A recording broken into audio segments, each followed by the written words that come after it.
Okay, Assalamualaikum warahmatullahi wabarakatuh. Salam sejahtera. Okay, welcome back to our class ERS 2013, Introduction to Retailing. Okay, selamat kembali kepada kelas kita ERS 2013, pengenalan kepada peruncitan.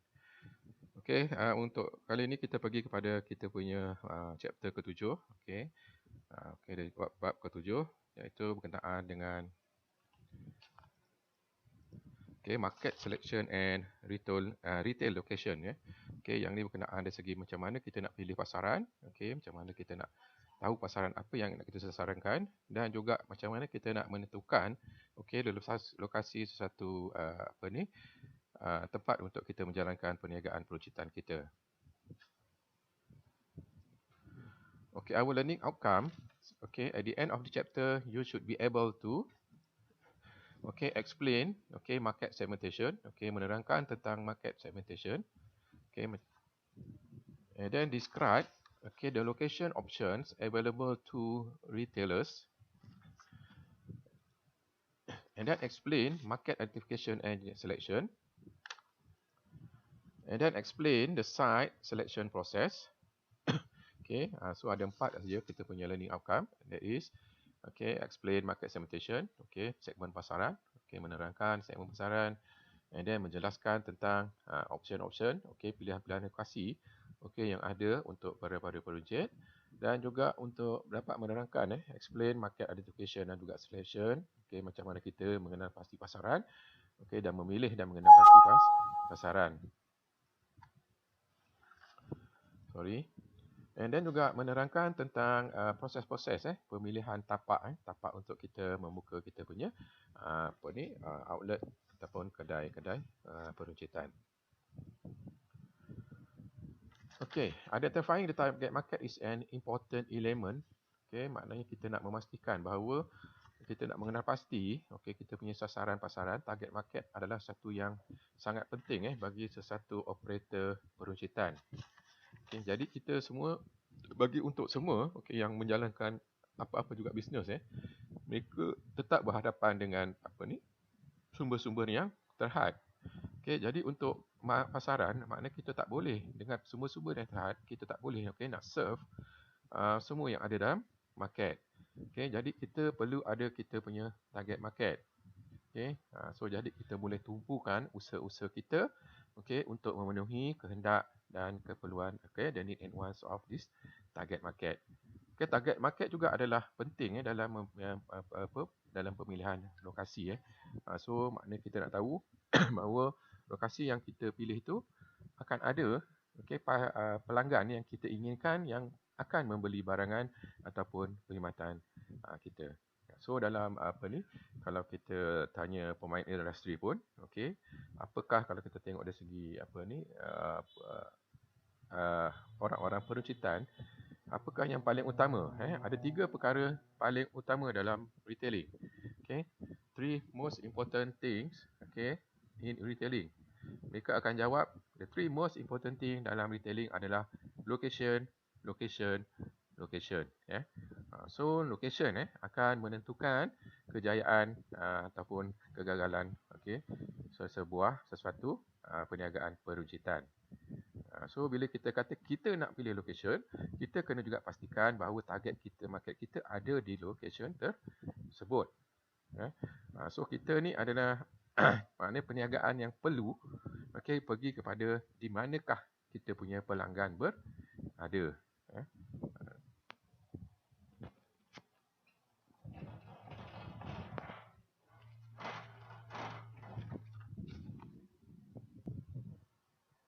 Sebab tu kita perlu maknanya kita ada sasaran supaya kita boleh paparan pasaran supaya kita tahu sama ada market itu ada viable, maknanya lokasi yang kita pilih itu mempunyai target market yang ada yang bersesuaian dengan produk ataupun perkhidmatan yang kita tawarkan. Akan ada pelanggan yang menginginkan produk atau perkhidmatan yang kita tawarkan. Selain daripada tu, kita nak fokuskan kita punya usaha-usaha pemasaran kepada target market kita. So lebih mudah lah. So maknanya dari segi kalau kita nak buat advertising, dari segi message untuk advertising, Okey, maka message apa ni? Message dalam pengiklanan kita boleh tujukan kepada target market kita. So jadi target market kita pun tahu bahawa pengiklanan tersebut ditujukan kepada mereka dan produk dan perkhidmatan itu pun ditujukan kepada mereka. Okey, dan menyedarkan bahawa produk dan perkhidmatan yang kita tawarkan dapat memenuhi keperluan dan kehendak mereka. Okey, dapat fulfill the need and wants of the customer.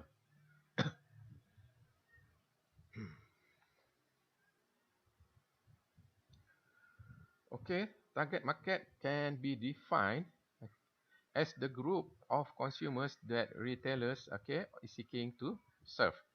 Okay, boleh dinafsikan sebagai the group, makna kumpulan pengguna atau pembeli yang ingin di-serve oleh sesuatu retailer tersebut.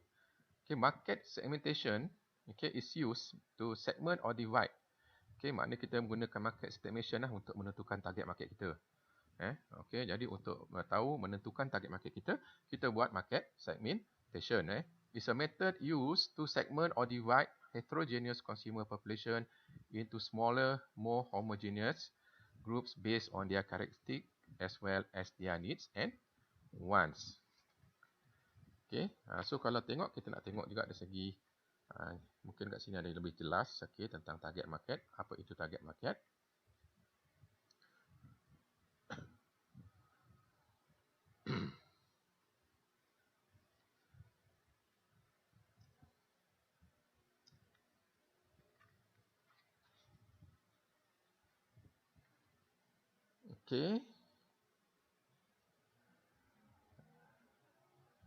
Okey, ya ini adalah satu definisi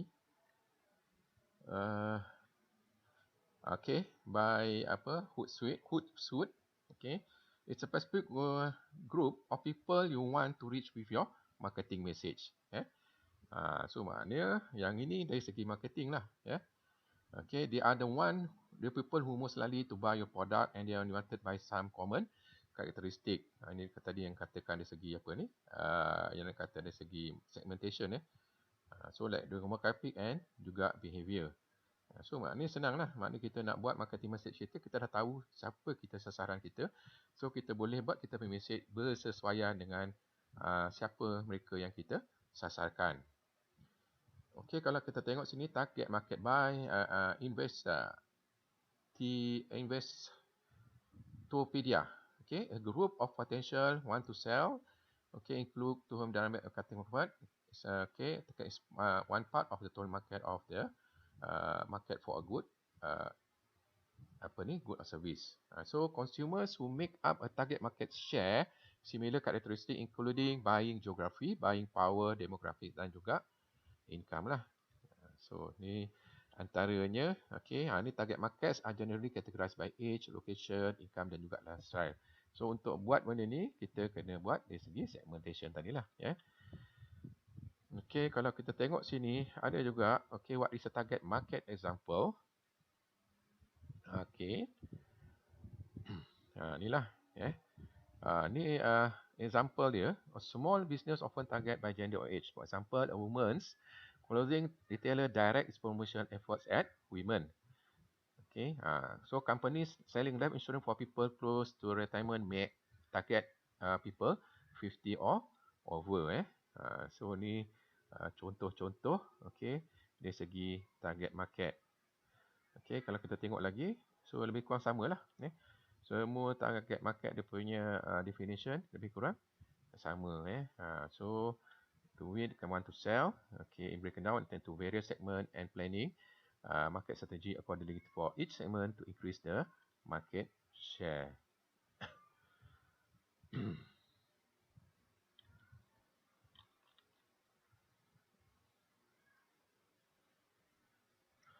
Kalau kita tengok target market example.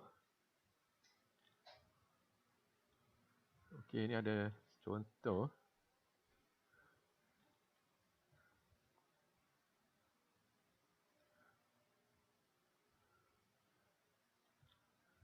Example dia.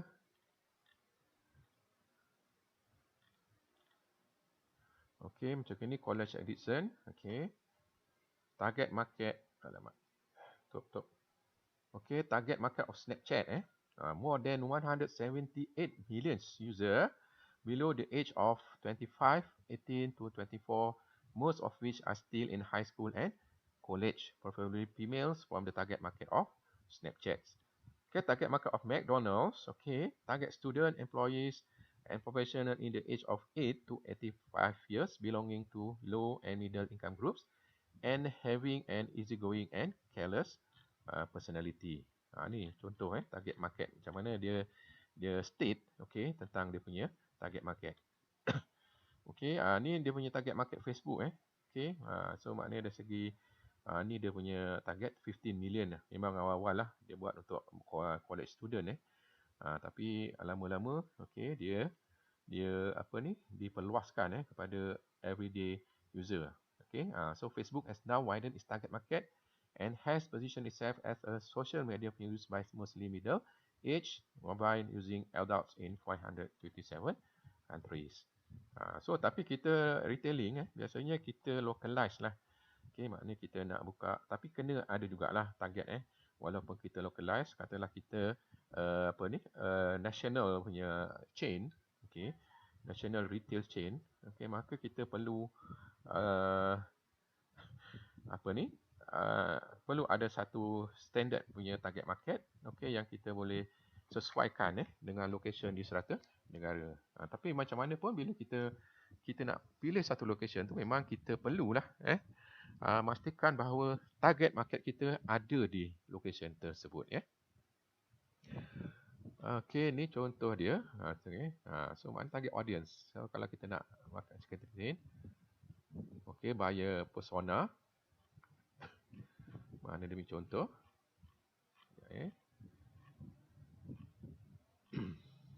Ni ini 6 B2B business to target audience example. So key bookkeeping SAS solution, key demographics. So ni dari segi tadi itulah yang kita katakan sebagai tadi apa nama dia tadi tak ingat. Persona, buyer persona. Ini yang dikatakan buyer persona. So dia punya psychographic. Ni kita dah belajar tadi chapter 4 Values job security, likes to review all data before making a decision, striving for a better work-life balance, skeptical of solution that promise to solve all the problem. So ini challenges, preferred channel dia, preferred content type. Inilah so dari segi buyer persona. Ni business travel company. So ini dia punya key demographic dia, age, and then key psychographic dan sebagainya. Ni buyer persona dia juga. Yang ini adalah facilities security service. Ini dia punya buyer persona. And then B2C audience example. Athletic shoes, key demographic dia adalah age range 18 to 29. So target dia gender 60% male, 40% female. Wants to look stylish but doesn't like to follow trend. Looks up or sport figures. Strongly values friendship and community and loyal to one or two athletic brand. So ini buyer persona dia untuk kasut ni lah. And then kita ada organic protein bars. So target dia juga ni target dia. Age range 18 to 35. So ada age range So maknanya kalau ada age range ni, bila dia buat iklan tu, tak bolehlah dia tunjukkan orang umur 60 tahun kan. So maknanya dalam iklan dia tunjukkanlah orang-orang yang berada dalam umur lingkungan ni. So kalau target market dia 18-35, tapi dalam iklan dia tunjukkan umur 70. So maknanya tak kenalah. Tak bersesuaian dengan target market dia. And then organic, ni dia punya buyer persona. And then credit union mortgage product. Ni dari segi financial punya produk lah. So ni contoh-contoh dia target audience yang boleh dikirakan sebagai satu target market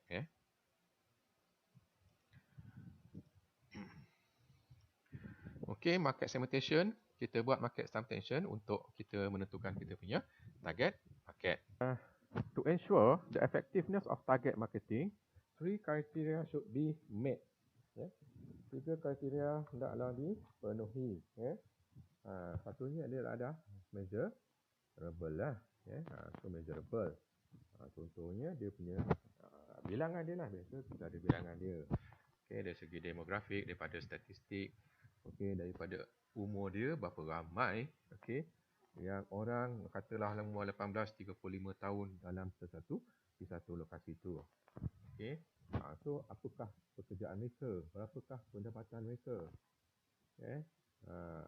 kegemaran mereka tu tak boleh juga measure lah kot. Apakah pendapatan mereka, apakah disposable income ke, taburan umur mereka, berapakah tanggungan mereka. So must be measurable. Tapi biasanya target market ni kita measure dengan size market lah. Jumlah pelanggan yang berpotensi berada di sesuatu lokasi tersebut. And then dari segi accessible, so maknanya kita must be reachable. Maknanya kita boleh access the market. So maknanya kita pun boleh communicate. So communicate tu maknanya kita boleh communicate through banyak channel lah. Internet, television, radio, newspaper, media-media lain. Dan juga kita perlu can be reachable dan juga accessible. And then accessibility is about communicating with the customers and being able to get the information and products to them. Maknanya kita nak bagikan, kita nak sampaikan maklumat kepada mereka, mereka mestilah accessible. And then yang ketiga ni adalah substantial. So ada yang dikaitkan dengan target market adalah market size. So maknanya target market must be some substantial ataupun large enough to be profitable for the retailer. So maknanya target market hendaklah besar. Maknanya yang boleh memastikan bahawa jumlah yang membeli dengan kita boleh mendatangkan keuntungan dengan pada kita. Sebab tu kalau kadang-kadang untuk satu taman baru, maknanya kita nak buka, memang kita nak bagi kita sebagai leader, mungkin kalau kita buka awal di taman baru kedai tu, kita akan menjadi seolah-olah macam pioneer lah kat situ lah. So maknanya kita dah establish ourselves. Tapi kena fikir jugalah, dari segi population taman baru itu. Cukup ramai tak? And then, maknanya kita kena ready, dengan kita punya modal untuk sustain ourselves, dari taman tu daripada sikit orang hinggalah semakin penduduk dia bertambah. Kalau nak buka awal tak ada masalah, tapi kena ada cukup modal yang kuat untuk sustain, untuk support, sebabkan dari segi market size yang tidak ramai, untuk taman itu, yang tapi akan bertambah lah, bila masa semakin ramai orang menduduki taman tersebut. Jadi dan juga bila terdapatnya taman-taman lain yang terbangun di sekeliling tu, maka dia punya market size juga bertambah besar. So ini dikatakan dari segi substantial ataupun dari segi yang dikatakan dengan size pasaran. Sebab tu kalau kita tengok Asia, dia start dengan market Malaysia. Tapi disebabkan Asia dia adalah low cost carrier, jadi dia menawarkan tambang pada kadar yang rendah, maka dia memerlukan volume, volume yang tinggi untuk dia membuat keuntungan. Sebab dia tambang rendah. Ini adalah common bagi semua yang penjual yang menawarkan harga rendah. So when you sell thing, bila anda menjual sesuatu dengan harga yang rendah, maka anda perlu volume yang banyak ataupun volume yang tinggi, jumlah yang banyak, jumlah tinggi untuk anda boleh membuat keuntungan. Samalah macam di Asia, start from start from Malaysia. Tapi tak ingatlah berapa population Malaysia. Dan dia rasakan bahawa dari segi katalah 70 juta 70 juta rakyat Malaysia. Ini berapa persen mungkin yang akan naik daripada itu. Tapi disebabkan dia hadapkan volume, maka tak cukup lah. That's why lepas tu dia target ke Indonesia. Indonesia population dia 300 million. Okay, kalau kata 10% pun yang akan naik Asia, maknanya ada 30 million yang potential customer yang akan naik Asia. Dia ada tak ada extend kepada Thailand. Thailand pun mana dia punya penduduk ramai. That's why macam mana dia nak dapatkan dari segi substation market, okay, untuk cover dari segi tambang murah yang dia tawarkan supaya dia dapat meraih keuntungan.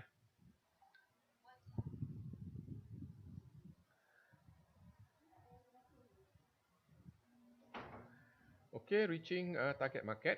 Okay, ada bagaimana kita nak mencapai kepada target market kita. Okay, untuk so maknanya dia mestilah accessible. Okay, maknanya target market yang accessible. Okay, so kita ada dua, store base dan juga non store base. Okay, store based retailers are those who store have physical assistant. Jadi kita tahulah, okay, mana yang mempunyai kedai fizikal, okay, outlet fizikal, maka ini yang dikatakan, okay, store based retailers. Okay, they are also known as brick and mortar retailers. So this store required customer to travel the store to review and purchase the product and services. Tak boleh lah kita bergerak dulu, adalah mana penjual yang mobile, okay, dia dari rumah, tapi most sekarang ni maknanya pelanggan akan pergi ke kedai. That's why amatlah penting lah. Example of store-based retail format among others are supermarket, hypermarket, warehouse club dan juga convenience stores. Ni kalau nak cakap tentang store-based ni lah. Kita tengok dari segi dulu. Okay, kita ada beberapa hypermarket. Okay, kita ada Tesco, kita ada Mydin, kita ada Giant. Okay, so at that time dia goes for big dia punya strategi adalah go big goes big lah. Okay, pergi besar, pergi hyper. Tak ada supermarket lah. Dekat Malaysia dulu start from supermarket. And then after sometimes saya ingat tahu apa. Okay, dia goes for hypermarket. Tapi location dia maknanya dia menawarkan pelbagai barangan, banyak SKUs pada satu tempat. Tapi dari segi dari segi kelemahan dia, sebabkan dia saiz yang besar, so maknanya dari segi investment yang besar, maka dia terpaksa juga memilih satu lokasi yang betul-betul strategik dan mereka kena berada di situ. Mereka kena ada di situ. So jadi pelanggan-pelanggan, okay, maknanya kena pergi ke lokasi tersebut, okay, untuk membeli barangan. So macam kata kita sekarang ni, okay, Mydin kita ada di Kubang Krian. So orang daripada Pengalaman Cepu terpaksa pergi ke Kubang Krian. Okay, kita ada mana? Ion. Ion ada di Lembah Sirih. So maknanya kena pergi ke sana. So maknanya dia agak jauh jugalah daripada market. That's why bila 99 Mart, okay, dia ubah strategi pula. So dia membuka rangkaian atau chain of supermarket, okay, yang kecil-kecilan, okay, yang bersaiz supermarket lah. Dia punya strategi, okay, dia pergi di mana pelanggan-pelanggan dia berada, yang dirasakan pelanggan dia berada. Sebab tu dia pergi ke banyak taman-taman, ke lokasi-lokasi. So dia buka kecil-kecil, tapi mereka berada lebih dekat dengan dia punya customer. Jadi sekarang ni dia telah nanti ni memang berkembang dengan sangat pesat lah. Mereka telah berkembang dengan sangat pesat. Sebab strategi mereka, okay, mereka membuka lokasi yang berdekatan dengan target market mereka. Jadi kalau macam hyper, orang nak pergi jauh, tapi kalau 99 ni memang dia ada dekat dengan ni. Okay, dia ada dekat-dekat dengan taman kita. So jadi kita boleh cari barang yang kita nak di situ. And then non-store retailers. Okay, kalau store ni memang kita dari segi target market amatlah penting lah, penentuan target market. Dari segi lokasi pun amatlah penting, pemilihan lokasi. And then dari segi non-store retailers, okay, are not physically present. Okay, reach is customer at home, at work, or places, and other than a store where they might be open to purchasing. Okay, in most cases, non-store retailers now reach their customers through the internet. Okay, untuk this type of non-store retailers, ini yang tadi, accessibility sangatlah penting. Sangat-sangatlah penting. Okay, maknanya accessible to dia non-store retailer through the use of internet. Jadi kalau non-store retailer ni, okay, target market dia berlain sikit daripada store-based retailer. Okay. Kalau store-based retailer ni, dia punya target market akan disesuaikan juga dengan keadaan lokasi. Tapi non-store-based retailer dia akan ada beberapa ciri tambahan. Okay. Dia akan tengok kepada dari segi internet punya penetration. Okay. So berapa ramai di satu negara tu orang yang menggunakan internet, okey, celik IT, okey, penggunaan IT, penggunaan smartphone. Itu semua adalah faktor-faktor. So maknanya target market mereka adalah orang yang menggunakan ni. Okey, selain daripada umur-umur ni. Okey, mungkin mereka kekayaan. Okey, orang yang celik komputer, orang yang celik internet. Okey, so macam-macam lah. So maknanya dia kena pasti bahawa non-accessible, orang yang accessible pada mereka adalah mereka yang mempunyai akses kepada internet, dan lain-lain form of communication.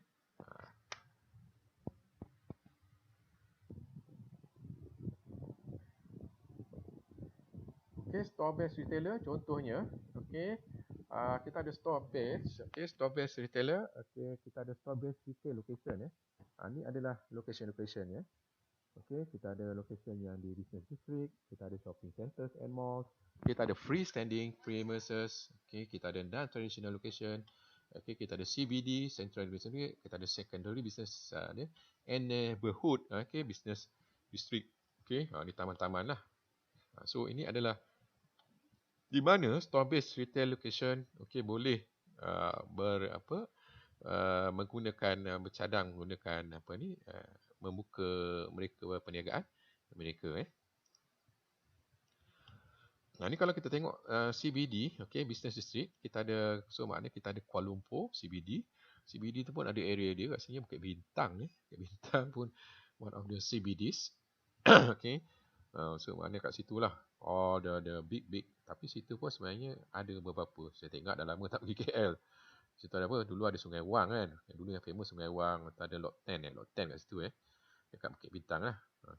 So business part of the city result in Highland Coast. Kat situ lah tempat-tempat di mana ada bangunan-bangunan tinggi yang berprestige, shopping kompleks yang berprestige, dan of course lah untuk sewa di situ juga adalah amat tinggi sebab kat situlah terkumpulnya orang-orang yang bekerja, dan terkumpulnya orang-orang yang akan mengunjungi tempat tersebut, pelanggan-pelanggan. So ada banyak traffic dari segi pengunjung lah, traffic pengunjung bukan traffic kereta. Traffic kereta pun banyak. Tapi traffic pengunjung lah yang paling penting. So maknanya tempat ni selain daripada ramai bekerja, kalau kita tengok ni, dengan bangunan-bangunan tinggi, berapa ramai orang dalam ni. So balik kerja, mungkin dia adalah potensi pembeli. So central business district. So kita ada beberapa tempat lah. Di Johor Bahru pun ada dia punya CBD.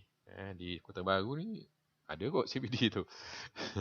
Dekat depan HSBC, kat area HSBC tu kot CBD. Advantage disadvantage dia adalah high traffic flow. Ni sama dah. Sama ada traffic kereta ke, ataupun traffic manusia. Then dia punya wide variety of retail format. Kita boleh tengok dari segi pelbagai retail format di situ. And then disebabkan dia adalah CBD, tempat tumpuan, maka dia ada sufficient public transport. And then close proximity to other commercial and non-commercial business. Kat situ ada banyak jugalah office, bangunan office. And then disadvantage dia adalah inadequate. Disebabkan high traffic flow, maka kat situ parking amat susah, dan sebabkan parking yang tak banyak, maka dia menjadi semakin mahal lah. Parking yang mahal di situ. Dan dari segi aging trust, dah dia biasanya CBD ni macam Bukit Bintang tu dah lama dah. Sejak Azali lagi kat situ dah jadi CBD. So banyak dah kedai-kedai kat sini. Kalau kita tengok yang shopping complex pun macam Sungai Wang tu pun dah ada sejak zaman-zaman saya dulu. Sekarang dah aging. Kalau Lot 10 pun dah kira lama dah tu. Saya tak tahu pavilion kat mana. Pavilion kat Bukit Bintang juga kan. Tak pernah pergi pavilion. And then so dari segi disadvantage adalah traffic congestion. So of course lah, bila ada high traffic of vehicle traffic, maka akan berlakulah traffic congestion, dan juga high rent dan high crime rate. Okey, kat sini apa ni? Sewanya adalah sangat-sangat tinggi. So dia punya crime rate ni bergantung jugalah. So biasanya di kawasan-kawasan ni juga banyak jugalah dilakukan, polis melakukan rondaan. Dulu kawasan Kebintang tu banyak jugalah kes-kes seragut dan sebagainya. Tapi at the same time juga, maknanya di kawasan-kawasan juga banyak juga dia apa ni, ditekankan oleh polis untuk melakukan rondaan di sini lah. And then kita ada secondary business district. So siapa nak buka kat sini kena fikirlah. Okay, dari segi disadvantage. Kalau ada duit banyak. Okay, so mana ke LCC tu semua kan. Okay, it's very expensive. Okay, dia dekat CBD.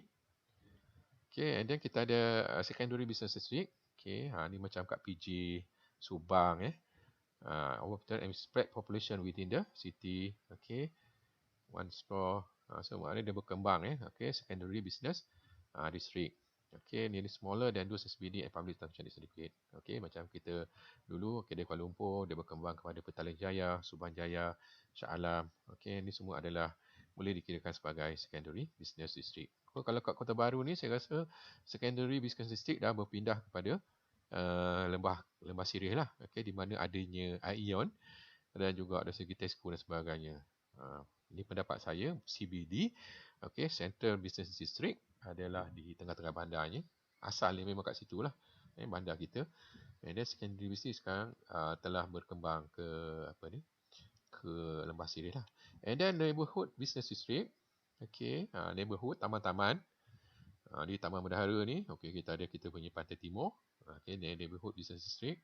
Kita ada kedai-kedai, okay, kalau di persekitaran Kembang Krian, okay, kita ada Maidin dan juga kedai-kedai di situ, dan juga kita ada USM, okay, yang merupakan potensi pelanggan di situ. Mana lagi? So neighborhood business district banyaklah ni, okay, yang berada di taman-taman. Kalau kat sini kita tak banyaklah taman-taman dekat Kelantan ni. Tapi kalau di tempat lain tu banyak taman-taman. Okay, makna di taman-taman tu akan dibuka kedai-kedai. Maka kat situlah banyak jenis perniagaan peruncitan dijalankan. Okey, yang seterusnya kita ada shopping centres and malls. Okey, seterusnya adalah shopping centres dan malls. Ni, group of retail shop, restaurant, and business. Okay. The facility is developed as planned, commercial location. Okay, general shopping center generally encompasses, okay, no less than 800,000 square feet of shopping space. Okay, kita ada anchor store. So biasanya dalam tu ada anchor store. Okay, kita punya KB Mall. So anchor store dia adalah Pacific. Okay, kita ada Ion Mall. Kita punya anchor dia Jasco. Jasco ngapa kat tengah atas? Itulah. So macam macam ada tengah tu, okay, paksa dia punya anchor, anchor tenant. So kalau macam contoh adalah dicontohkan Kurnia KLCC, Sunway Pyramid, Queens Bay Mall Penang, Mahkota Parade, okay, Mesra Mall in Terengganu dan juga KB Mall in Kota Baru. Ni pun sama jugalah, kita boleh buka bercadang lah, buka di sini lah.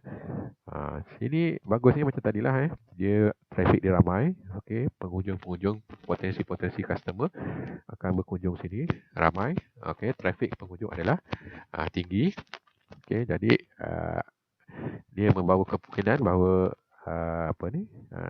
kemungkinan pengunjung akan masuk kedai kita adalah besar. Tapi biasalah, okay, di mall-mall begini dia ada dia punya tenancy agreement dia, okay, yang kena review apa nama, and then dari segi sewa pun bergantung pada lokasi dalam mall tu sendiri ataupun shopping center juga, okay. So dia punya sewa juga mahal.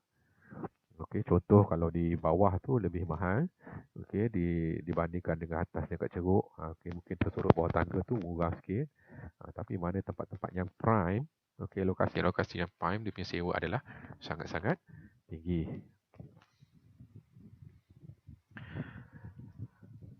Okey, so dia punya advantage adalah advantage heavy traffic. Okey, kalau sini maksudnya heavy traffic of pengunjung lah. Okey, pengunjung dan pembeli. Dan cooperative planning and sharing common costs. Biasanya shopping center ni ada dia punya management, okey, mall ni pun dia punya management. So mereka ni lah okey yang akan dari segi merancang, okey, dari segi apa-apa juga aktiviti, apa-apa juga yang mereka nak buat berkaitan dengan mall ataupun center ni. And then ample and secure parking, okey, biasanya menyediakan secure parking, and then a lower crime rate, okey, disebab dia ada tempat dan tertutup lah, okey, dia buat ada dalam bangunan. And then clean and neat surrounding, so bersih, biasanya bersih lah. And then the advantage tenant must stay open and cannot open at all the time. Dia maknanya kena wajib buka. Okey, cuti tak cuti, okey, public holiday tak public holiday, dia kena syarat dia kena sentiasa dibuka mengikut okey shopping center ataupun mall operating hours. Okey, kalau tak buka boleh kena denda ataupun dikira melanggar perjanjian. Okey, antara dan advantage dia adalah high rentals. Ni retailers pound term, okey, oleh dari segi apa ni, management of the shopping center ataupun mall lah. So boleh jual apa. Okey, so tempat lokasi pun biasanya kadang-kadang dikelompokkan. Okey, macam restoran dikelompok satu tempat. Okey, macam KB Mall untuk IT, handphone, smartphone semua di tingkat 4. Okey, kalau kita tengok apa ni di Ion Mall, okey, restoran semua ditempatkan di bawah. Tapi sebenarnya ada advantage jugalah tu Okey, walaupun kata maknanya terpaksa mengikut, tapi sebenarnya strategi itu ditentukan supaya kita punya pelanggan bertumpu di situ. And then retailers potentially have too much competition. Okay, kalau banyak jenis perniagaan yang akan sama. Okay, and anchors the tenants dominance of a smaller store lah. So kalau maknanya besar, okay, kita punya anchor tenant, kemungkinan orang akan membeli di sana lebih daripada orang nak membeli daripada di kedai-kedai yang kecil di luar. Okey, yang seterusnya ke free standing premise kita akan disambung. Okey, seterusnya untuk free standing premise, okey, di series yang seterusnya. So kita jumpa di siri kedua, okey, untuk chapter 7. Okey, thank you very much.